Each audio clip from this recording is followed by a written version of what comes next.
time around I found a little guy who's a monster on the charts, and his name's Michael Jackson. Michael, welcome to Countdown. Thank you. A new single that's being released in Australia this week called Going Places, and already a monster on the American charts. Can you tell us a little about that single? It was recorded in Philadelphia, written by Gamble and Huff, and we really enjoyed doing it, and it's the title song to the album. It's called Going Places, and I think you'll be getting it soon, and it's doing very well here. Now tell me, what do you think is the success of the Jacksons, yourself and the Jacksons? I would say probably togetherness, or just enjoying our work a lot, putting a lot of love into it, all our effort. You've sprung up a bit since I saw you last. Yeah. Everybody has. Yeah? Yeah. How have you taken it over the last 5 years? I mean... Success? Yeah. Has it affected you much? In a joyful way, in a rejoicing way, because I love it. You have to like it to be in it this long. Yeah.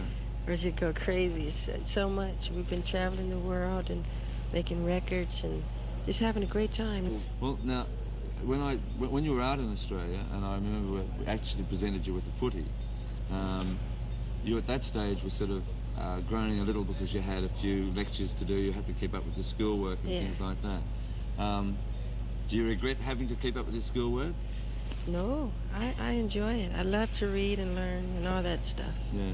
Yeah. Now, over in Australia, we've seen you on many of the big shows, like the big music awards and things like that. Oh, yeah. And your little sister's been on a few of them. Oh, yeah. She's a funky little sister. Cruise along. She is funky. She's amazing. But,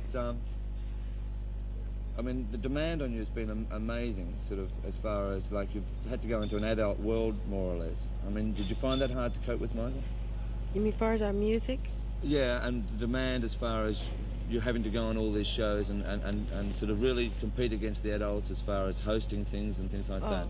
No, it's part of the business, and it comes at you all the time. It's up to you whether you want to do or not. So we do whatever we can.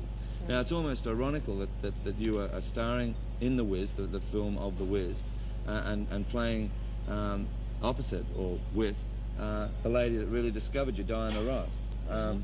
What was it? How did you feel when you heard you got the part in The Wiz, and especially playing with Diana Ross? I was very happy because, well, I loved the play so much. I've seen it 6 times before I even knew I was going to be in it, and I would talk to Diane on the phone. I say, "You're going to film The Wiz next week, huh? Or next month?" And she would say, "Yeah." Next thing I noticed, I was in it, and they called me. Asked me, "Did I want to do it?" I said, "Yeah." So they sent the script. I came up, met everybody, and what part are you playing in The Wiz? Scarecrow. The Scarecrow? Yeah. Too much. I love it too. And so, have you started filming that yet? Yes, we've been filming about 2 months and a half. Yeah. We got about 4 months to go. Well, this current single that, as I said, is becoming a huge hit in the States, and no doubt will be a hit in Australia, called Going Places. I think the one thing over the past 5 years since I've seen you, Michael Jackson's certainly gone places. Yes, and thanks thank for you. being on the show. Thank you.